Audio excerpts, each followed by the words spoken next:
Aujourd'hui, donc, nous sommes à Viry-Châtillon, chez Kamel Bessy, spécialisé effectivement dans le suivi de nos clients qui ont ouvert des crèches ou des micro-crèches. C'est un super business. Alors pourquoi? À mon avis, il y a trois raisons. D'abord, le marché est là. Tous les parents veulent absolument que leurs enfants aillent en crèche. Donc le marché est là, il n'y a pas de souci. Île-de-France et province. Deuxièmement, l'État et les pouvoirs publics soutiennent en finançant les travaux, ça c'est assez exceptionnel, et en aidant les parents tous les mois pour payer les cotisations de la crèche.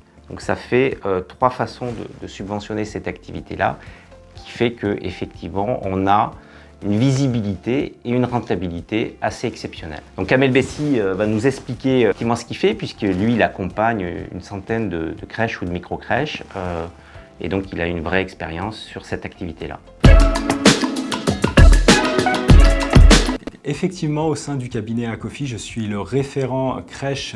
Nous connaissons les spécificités fiscales, réglementaires, environnementales, sociales et économiques de ce secteur d'activité. En voici quelques-unes. Une des principales spécificités fiscales, c'est que les recettes générées par les crèches et les micro-crèches ne sont pas soumises à TVA.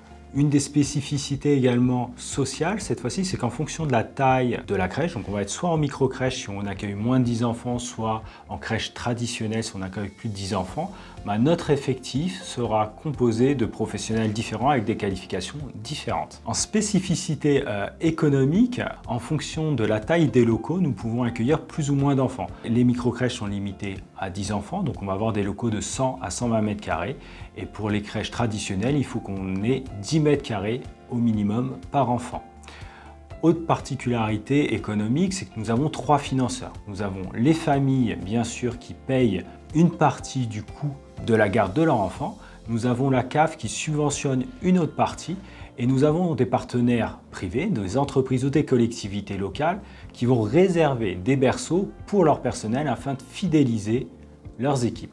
Les entreprises privées, cela va leur permettre de bénéficier d'un crédit d'impôt équivalent à 50% de la place du berceau réservé. Et en plus, cette charge va être déductible du résultat imposable de leur entreprise. De plus, les crèches signent avec la CAF une convention pluriannuelle, ce qui permet de pérenniser leur chiffre d'affaires. En cas d'acquisition des murs, les travaux sont subventionnés également par la CAF. Cela peut aller jusqu'à 17 000 € par berceau. En résumé, pourquoi c'est un super business? En tant que jeune parent, quand on accueille un enfant, le sujet du mode de garde est essentiel. Aujourd'hui, nous manquons de place. Donc l'État, via les caisses d'allocation familiale, subventionne les crèches d'entreprise. Elle les subventionne comment? Lors des travaux pour les murs et tout au long de l'exploitation des crèches.